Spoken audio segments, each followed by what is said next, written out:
Olá para você que nos assiste. Esse é mais um programa da Pastoral da Sobriedade, o nosso Sobriedade Sim.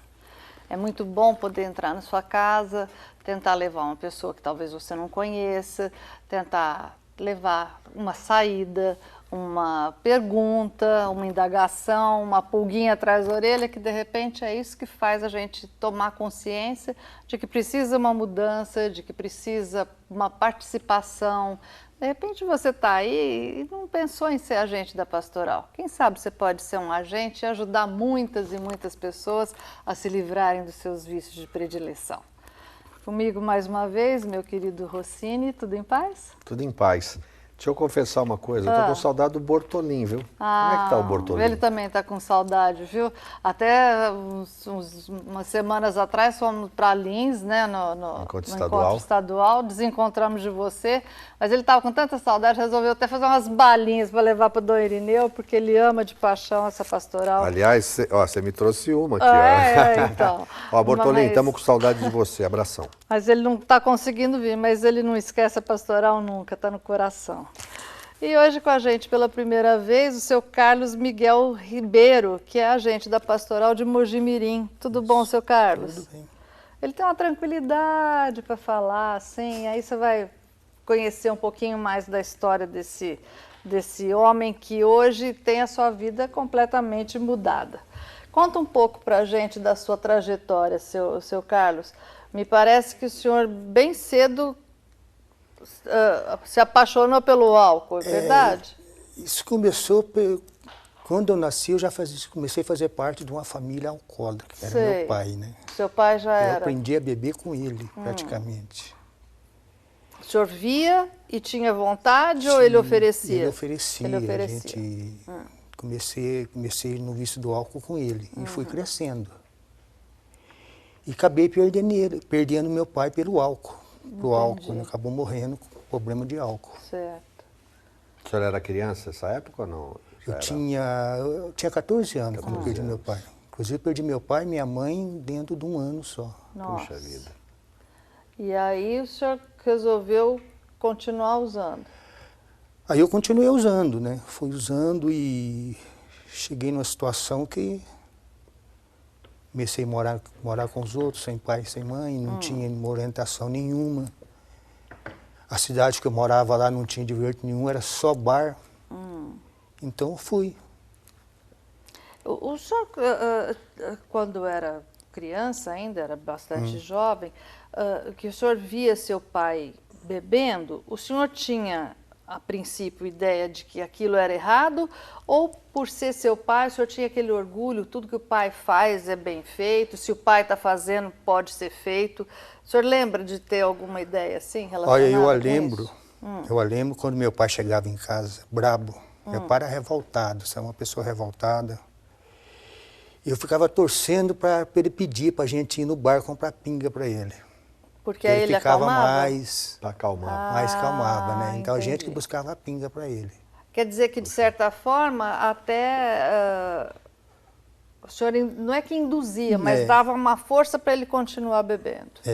Isso era criança, né? Lógico. Não, mas eu pergunto isso porque já por diversas vezes aconteceu da gente escutar isso de pessoas que telefonam para saber como é que é a pastoral e tal, etc.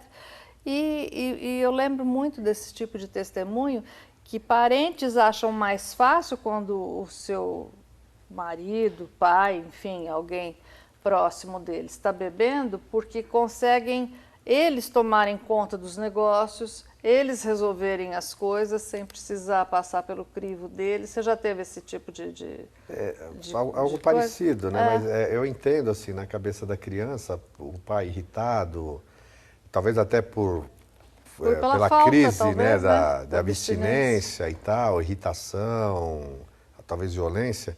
E ele percebia que quando ele bebia, ele se acalmava, né? Então, na visão da criança, era uma forma de retornar à paz, né? Exatamente. Até um certo ponto, né? Ele se acalmava até um certo ponto. Depois virava bicho de novo. Virava bicho, né? Complicado. E aí depois, quando você perdeu... Isso foi por muito tempo que o senhor viu? Foi por muito tempo. Você ainda era criança, daí você falou que perdeu seus pais, ficou meio largado, a sua A sua infância, como é que foi? Ah, foi difícil, minha infância foi muito difícil. Nós apanhávamos muito do meu pai. Meu pai tinha vez chegava em casa, começava a bater na minha mãe, e ele batia no meu irmão, me batia, entendeu? Nós fugia dele. Meu irmão passou muito tempo na rua, porque não conseguia ficar em casa, por causa do meu pai. Aí chegou uma época que a gente se separou. Não tinha como morar mais com ele. Eu comecei a morar numa cidade. Inclusive, eu fiquei sabendo que a minha mãe morreu.